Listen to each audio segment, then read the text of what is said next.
Molly. Welcome to Purpose, where we are just going along through the Bible, reading the stories, and then seeing how they relate to our own lives today. Because the Bible was written for us. It was written for you. It was written for me. God left it for us as directions on how to live our lives, how to get back to Him. So I figure, if God leaves me directions, I probably ought to read them. And we're seeing how these stories can relate to our own lives today and what we can get out of them and learn from them. So we left off on Genesis chapter 39. We've been talking about Jacob and his boys.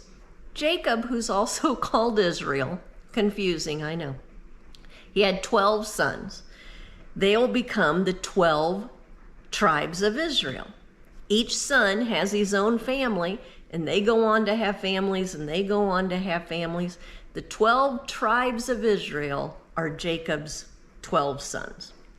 So one of his sons, Joseph, who he had with Rachel. Now remember, we've talked about this. Jacob loved Rachel more than he loved his other wife, Leah. Oh, that's never good. We've learned this. But he did. And he loves Joseph more than he loves the other boys. Now, Rachel and Jacob were going to go on to have another son, Benjamin, after Joseph got sold into slavery. He might have already been born, I don't know. But Jacob had 2 sons with Rachel. Joseph was the older one. His brothers were jealous of him. Jealous because his dad loved Joseph more. Joseph didn't have to do as much work. He didn't have to go out and tend the sheep like the others. And he got more stuff. He had this fancy robe made for him that the others didn't get. And they let their jealousy go so crazy that they sold him into slavery to the Ishmaelites, who then sold him to the Egyptian captain of Pharaoh's guard named Potiphar. So, if we don't check our jealousy early on, even if we're right, they had the right to be mad at Joseph and to be mad that Joseph got treated differently. But it ended up just gripping their heart and making them do things they should not have done. So as soon as we start to feel ourselves being jealous, we got to go to God with that. We got to ask Him to touch our hearts and help us to love Him and love others. Otherwise, we're going to be in the same boat as these boys. So anyway, today we're going to find out what's happening to Joseph. So he got bought by the Egyptian captain of Pharaoh's guard, Potiphar. And Potiphar made him over his entire house. Now, several years must have passed. He wouldn't have just bought the boy and made him in charge of his entire household. Joseph must have been with Potiphar for several years. And he's shown him how trustworthy he is and how honest he is and how kind he is and how good he is. And Potiphar trusts him with every single part of his household, all the money, taking care of all the servants, everything, except, of course, his wife. His wife, is off limits. But everything else, Joseph is in charge of. So that's really saying something for Joseph. Joseph was stolen. He was sold by his own brothers. He must be just aching to get back home, to get back to his dad, to get back to his brothers. But here he is in Egypt, in this strange land with a bunch of strangers, and he is making the most of it. He's not resentful. He's not angry. He's being a good slave. How happy can you be as a slave? But he's making the most of it. He's being honest and truthful and kind, and he's moving right up the ranks. Now, a slave in these times weren't the same kind of slaves as they are in our past here in the United States. This just means he's like an indentured servant or something to Potiphar. But anywho, I think what's happening here with Joseph is he's showing us all that when bad things happen to us, and they do, Joseph believes in God, he prays to God. He's probably all these years been praying that God will send him home to his family, and his prayers aren't being answered. He is still a slave to Potiphar. He's still in Egypt. He's not at home. But he's trusting in God. You know, our prayers can't be, God, give me this, give me this, give me this. They have to be, God, give me this, give me this, give me this. But if it doesn't turn out the way I want, I still trust you. That's a hard thing to do. And that's what Joseph's doing. If it seems like his prayers aren't being answered and he's not getting what he wants, he's still trusting God.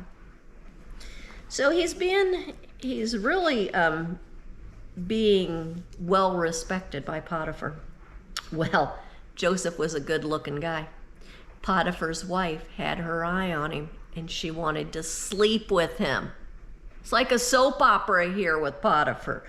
So she keeps coming on to Joseph saying, hey, come here, be with me. And Joseph's like, no, Potiphar respects me.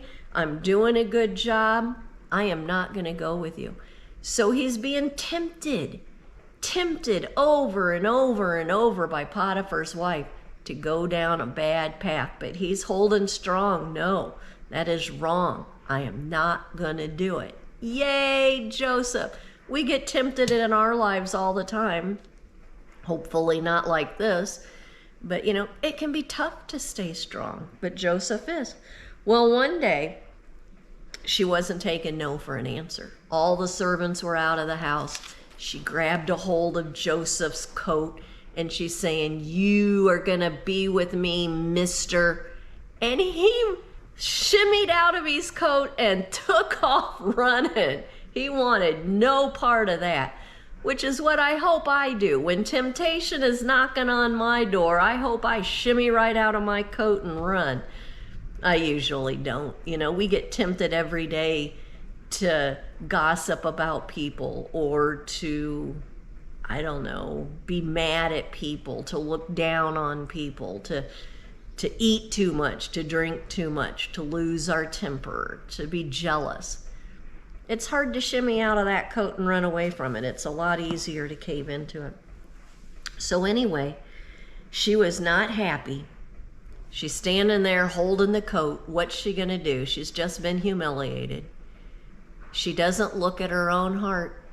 She doesn't think about what she's done. No, she starts screaming at the top of her lungs. All the servants come a-running. She's holding Joseph's coat, and she said, he attacked me. That Hebrew, now he's been reduced to that Hebrew. That Hebrew attacked me. So she sat there all day waiting for Potiphar to come home, going over this story in her head. What's she gonna say to her husband when he comes home? He finally gets home. She shows him the coat. I'm sure she's crying. It's very dramatic. And she tells him that Joseph attacked her. Potiphar believes her. He brings Joseph in, and he feels betrayed. He's like, I trusted you with everything, and you try to take advantage of my wife? He had him sent to prison. I'm going to bet an Egyptian prison in this very early BC time is not a good place to be. But that's what happened to Joseph, and he had to be very upset. You know, why didn't Potiphar believe him? He's been kind and good and honest to him for years, and he doesn't believe him. And he throws him into prison. He doesn't just kick him out of his house. He throws him into prison. Have you ever been betrayed by somebody you trusted? Well, Joseph didn't throw a big fit, which I would have done. He didn't try to defend himself, which I would have done. He was humble and obedient, and he did what Potiphar told him, and he went to prison. Well, apparently God was with him in prison, and Joseph moved up the ranks in prison. He was in charge of everything. The keeper of the prison let Joseph handle everything. If something needed done, go to Joseph. If there was a problem, go to Joseph. So Joseph is proving himself to be a good, honest, kind person, and God's looking out for him, even though these bad things are happening. Joseph's probably praying every day, Lord, let me get back home. Get me out of this prison. He was in the prison several years. Get me out of this prison. Send me home. And it's not happening. And he's doing everything he's supposed to do. He's praying to God. He's being kind, he's being good, he's being humble and obedient, and he's still in prison. Which, even if you're the top dog in prison, you're still a prisoner, and it's not good. You're eating crap for food if you get to eat. There's disease everywhere. He probably didn't get many clothes or a bed to lay down on. His life is hard, and he's doing everything he's supposed to do. I think this is a huge lesson for us, for me anyway. I need to flourish where I'm planted. And that's hard for me to do because I want things to go my way. When I pray, I tend to look at God as Santa Claus, and I want what I want. I want more money. I want a different house. I want a different car. I want my family to all be happy and healthy. I want conflict in my life to end. I want peace. I want to be able to retire. There's all kinds of things that I want. And I'm praying for this. But I need to follow up every prayer like Joseph did. It's your will, God. If you will it, this is what I want. But if it's not your will, I trust you. I trust you, God, even when I don't get what I want. And Joseph was doing everything he was supposed to. Sometimes we are good, kind, honest, hardworking, loving, Christian people, and we don't get what we want. Bad things happen to us. God didn't want Joseph to be sent to jail. He didn't want him to be sold into slavery. But Joseph lived in a broken world just like we do, and that happened to him. But God is going to take the bad things that happened to Joseph, and he's going to make good come out of it. God can take any bad thing that happens to us, and he can make good come out of it. We just have to give him our whole heart and say, I trust you, even if I'm not happy, even if I'm sad, even if I'm angry, even if I'm jealous. I trust you. I trust you, God, that this will turn out the way it's best for me. And I just ask that you lead me closer to you. Hard thing to do, this lesson from Joseph. Well, the next time we get together, we're going to find out how Joseph's doing in prison. And I pray for you that when things don't go well for you, when life is hard, that you'll trust in God and that you'll know he loves you more than anything in the world, and he's working to get you closer to him. We just have to believe in him and trust in him.